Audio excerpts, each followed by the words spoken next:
the Thursday night matchup between the LA Rams and the Seattle Seahawks. The Rams beat the Seahawks 26-17. The Rams are off to their second consecutive 4-1 start. They finished 10-6 last year. And the Seahawks, they fall to 2-3 on the season. They have lost 3 of their last 4 games. Russell Wilson, he is now 8-12 on his career record versus the Rams, including the playoffs. So, what was my biggest takeaway from this game? My biggest takeaway from this game is how much trouble the Seattle Seahawks are currently in right now with this finger injury to Russell Wilson. Seattle, we have a problem. We have a problem. There's only been one quarterback in the NFL who has started every game in the last 10 seasons. That would happen to be Russell Wilson. And Mr. Reliable is in jeopardy of not being able to start in the next game, which will take place next Sunday in Pittsburgh when the Seahawks travel to Heinz Field to take on the Pittsburgh Steelers. Also, Russell Wilson has the longest active consecutive starts at quarterback with 149 consecutive starts in the NFL. He has the longest streak in the NFL with a consecutive starting, at the quarterback position. Tom Brady, he's next in line with 80 consecutive starts. Derek Carr is third with 63. That streak also is in jeopardy after Pete Carroll said after the game that, quote, it was a badly sprained finger. And the fact that Russell Wilson didn't come back in the game and finish the game for the Seattle Seahawks, if you are a Seahawks fan, you have to be worried right now. Because I'm going to be honest with y'all. Seahawks fans, I thought sitting at 2-2 before last night's game, I thought y'all was already in trouble, losing 2 games earlier in the season that you should have won. They lost to the Tennessee Titans in week 2, a game where they had a double-digit lead. And then in week 3, they lost to Kirk Cousins and the Minnesota Vikings in a game where they were favored to win. And so those were 2 games that the Seahawks were supposed to win. So you can make a legitimate argument coming into the game, they should be 3-1 on the season, maybe even 4-0. But they were sitting at 2-2. And, before last night, Russell Wilson had 9 touchdowns, 0 interceptions, had 130 passer rating through the first 4 weeks of the season, which led the NFL. Now you have to rely on Geno Smith and that terrible defense. And I told y'all on yesterday's show, in every major statistical category, the Seattle Seahawks defense is ranked dead last. They rank dead last at total yards per game given up. They rank dead last at total first downs per game given up. They're ranked dead last at total rushing yards per game given up as a defense. And now that's the defense that you have to rely on if Russell Wilson misses a significant amount of time and you have to rely on Geno Smith. It's not looking too good for the Seattle Seahawks. And I'll be the first to tell you, I was one of those people that had the Seahawks making the playoffs, even being in the tough division like the NFC West. When you play in a tough division like the NFC West, you have to win the games that you're supposed to win. Like when you go up against Kirk Cousins and the Minnesota Vikings, like when you have a double-digit lead against the Tennessee Titans, even though the Tennessee Titans are legitimate contenders in the AFC, in my opinion. I know they lost last week to the Jets, but I believe the Titans are the favorites in the AFC South. But Russell Wilson and the Seahawks had a double-digit lead on the Titans in week 2, and they squandered that lead away, and they lost that game. So sitting at 2-3 on the season, playing in the tough NFC West, you can make a legitimate argument that the Seahawks right now, they're not going to make the playoffs. They're not going to make the playoffs. And so, Jamal Adams, this is their defense, right? Jamal Adams the highest paid safety in the NFL, got a 4-year, $70 million extension in the offseason. This is the Seahawks defense. The Seahawks defense, they are on pace to allow the most yards per game in NFL history. And they are on pace to give up 450 yards per game. They've given up 450 total yards in 4 straight games. 4 straight games. And so Jamal Adams, he's the highest paid defensive back in the NFL. And in his last 46 games, this is Jamal Adams. He has 1 interception. This includes the playoffs. 1 interception, and on the season, 0 sacks, 0 forced fumbles. I don't think today that it is an overreaction saying that Jamal Adams is overrated. And Pete Carroll and the Seattle Seahawks, they made a mistake making Jamal Adams the highest paid safety in the NFL in the offseason because he is not producing right now for the Seattle Seahawks. And then defensively, they gave up 118 yards on the ground yesterday, going up against an offense in the LA Rams that typically likes to throw the ball all around the yard. This is not a team that likes to run the football consistently. They like to drop Matthew Stafford back to pass and make big plays in the passing game. But last night, the Rams looked like a juggernaut running the football. They were going up against a terrible defense in the Seattle Seahawks. Darrell Henderson, he had 17 carries for 82 rushing yards, 1 touchdown. Sonny Michel, 11 carries, 37 rushing yards, 1 touchdown. And so this Seattle Seahawks defense is awful. It's awful. And when you talk about the worst defenses in the NFL, I always talk about Patrick Mahomes and the Kansas City Chiefs. I always talk about the Packers defense being very inconsistent. I don't think the Packers defense is as bad as the Seahawks and Chiefs defense, but I think the Packers defense is very consistent. And I'm going to talk about them here in a bit. But we can add the Seahawks on that list of teams that have a terrible defense that's led by an elite quarterback in Russell Wilson, like the Chiefs are led by Patrick Mahomes, like the Packers are led by Aaron Rodgers. Let's go ahead and add the Seattle Seahawks to that list. They're ranked dead last at every major statistical category defensively in the NFL. They're ranked dead last. So when you look at their next 3 games coming up, they got to go to Pittsburgh next Sunday against the Steelers. Then they're home against the Saints, and then they're home against the Jaguars. These next 3 games are crucial for the Seahawks. They are crucial. Like, I mean, when you look at the games that they have on their schedule, as they get November, they got to travel to Lambeau Field to take on the Packers. Then they have the Cardinals, at home in week 11. Then they got the Washington football team. We don't know what you're going to get from the Washington football team. They've been inconsistent all year as well. But then they got at Rams, in week, what week is this? This is December 19th. So this is later in the season. So they got some tough games down the stretch in their schedule. So these next 3 games are crucial for the Seattle Seahawks.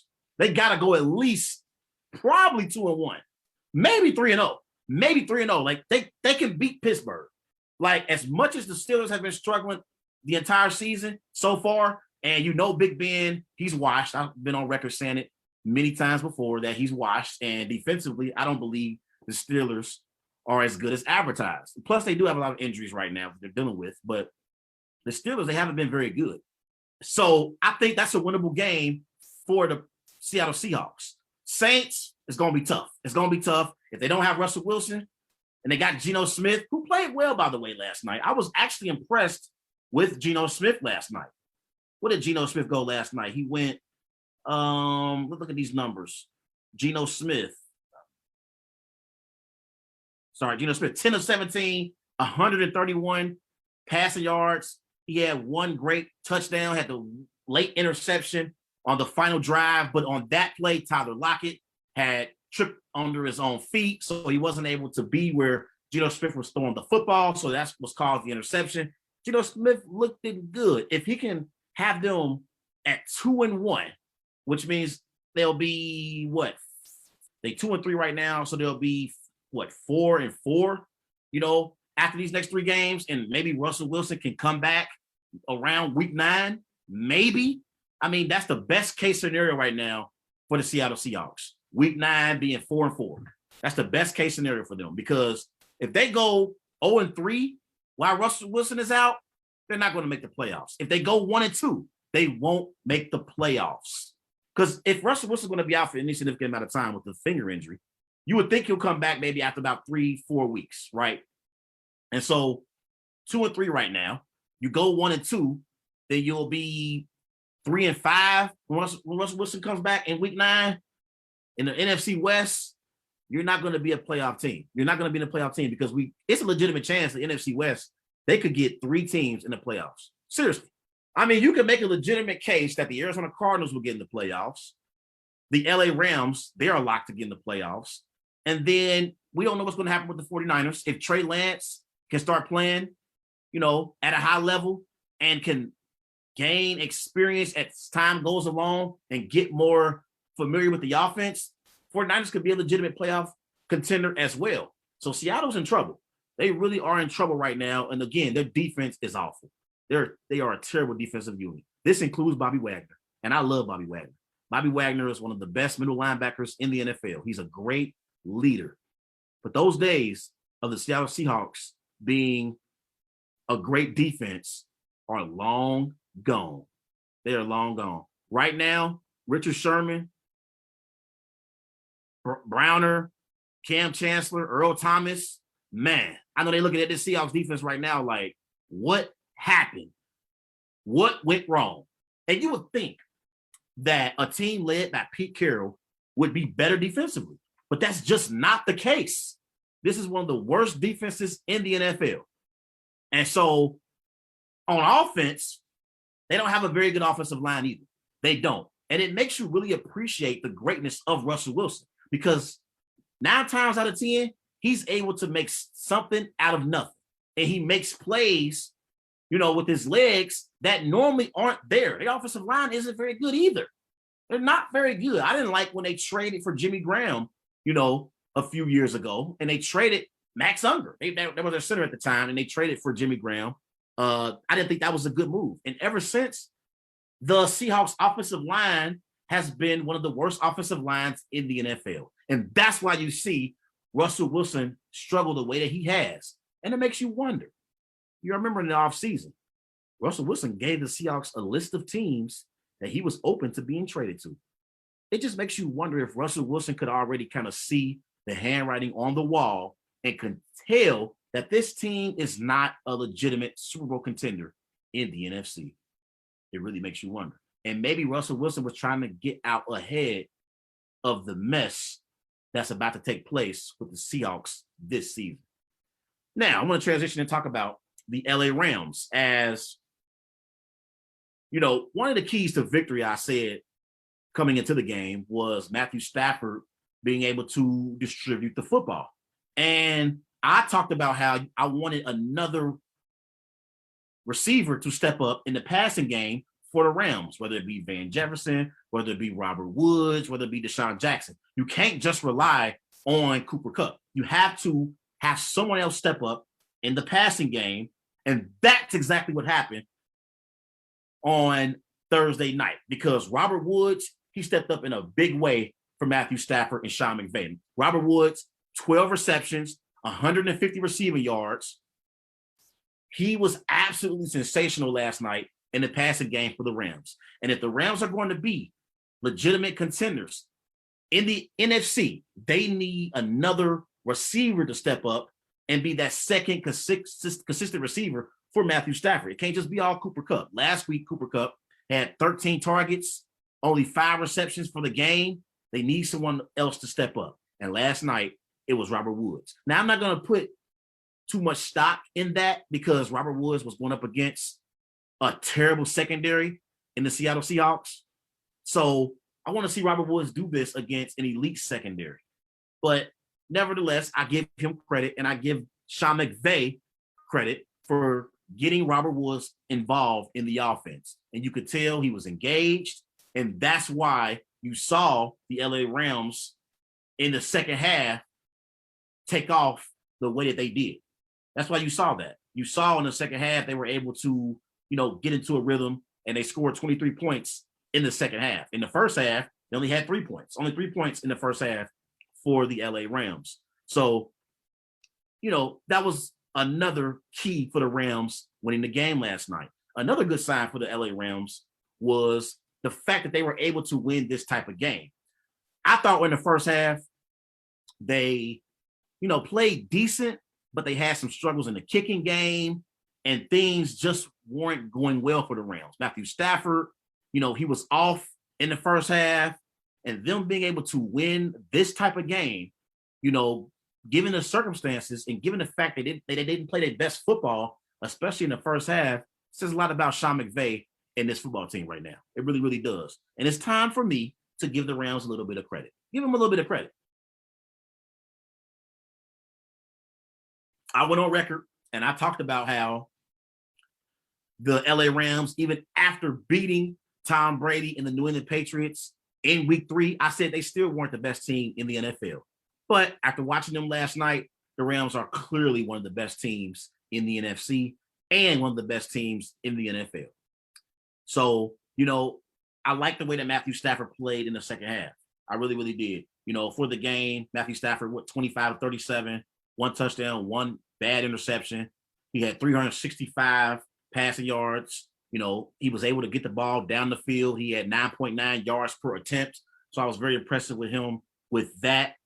And so, total yards for the game, 476 total yards for the LA Rams. Now, again, the Seahawks defense is terrible. So I can't really give the Rams but so much credit for having 406 total yards of offense because you're going up against the Seattle Seahawks, okay? I mean, a high school JV team right now could put up at least 200 yards on the Seattle Seahawks defense. Right now, that could happen. Right now, it could happen. So, I like the way the Rams played in the second half. They really, really played much better. And again, they 4-1 for the second consecutive season. And right now, they're the favorites in the NFC West. I picked the Rams to win the NFC West. And I know everybody going to say, what? The Rams are the favorites in the NFC West? Arizona's undefeated. They're 4-0. Right now, I still believe the Rams are better than the Cardinals. I know the Cardinals beat the Rams in week 3 in LA. I thought in that game, the Rams came out flat, and they had that great performance against Tom Brady and the Bucs the prior week. And typically teams, when they have a great performance in a big-time matchup, the following week, they have a letdown. And sometimes they can come out deflated. And I thought that's what happened with the Rams in their week 4 loss to the Arizona Cardinals. I just thought they were deflated in that game. They just didn't seem like they brought the energy that was necessary for them to be able to win an NFC West battle going up against Kyler Murray and the Arizona Cardinals. But I still believe that the LA Rams are a slightly better team than the Arizona Cardinals right now. I do. So, I picked the Rams to win the NFC West. And, Matthew Stafford is playing some good football right now. And, we'll see what's going to happen with the Rams the rest of the season. We'll see what's going to happen. But they have a chance. Actually, when you look at the Rams and their schedule, right? I think they got the Lions next week in LA. They got the Lions next week in LA, if I'm not mistaken. And then where they got? Let me see. They got. Oh, I'm sorry, I was wrong. They go to New York. They got the Giants in the Meadowlands, and then they have the Lions, and then they have the Texans. So the next 3 weeks, we could look up, and the Rams could be 7-1. They could be 7-1 after these next 3 weeks. I mean, Giants, Lions, Texans, those are all 3 winnable games. The next game that they could possibly lose is to the Titans. That's November 7th. But even that is a game they can win. Then they got the 49ers, and then they got their bye week, week 11. So, going into their bye week, they could be, honestly, Man, maybe 9-2. I mean, seriously, they got a chance. They got a chance to make some noise for real. Maybe 9-1 going into their bye week in week 11. I mean, at the bare minimum, probably 8-2. Probably 8-2. And when you 8-2 going into week 11, you're in the driver's seat to have the number one overall seed in the NFC and have the road to the Super Bowl go through LA at SoFi Stadium. And then that would mean that the Rams, if they did get to the Super Bowl, they wouldn't play a single game on the road in the postseason. That would be amazing. And that would be an easier path to the Super Bowl than having to travel on the road to a Tampa Bay or a Lambeau Field, or even Arizona. So those are my takeaways from the Thursday night matchup between the Seahawks and the Rams. Two teams going in two completely different directions as we head into week 6.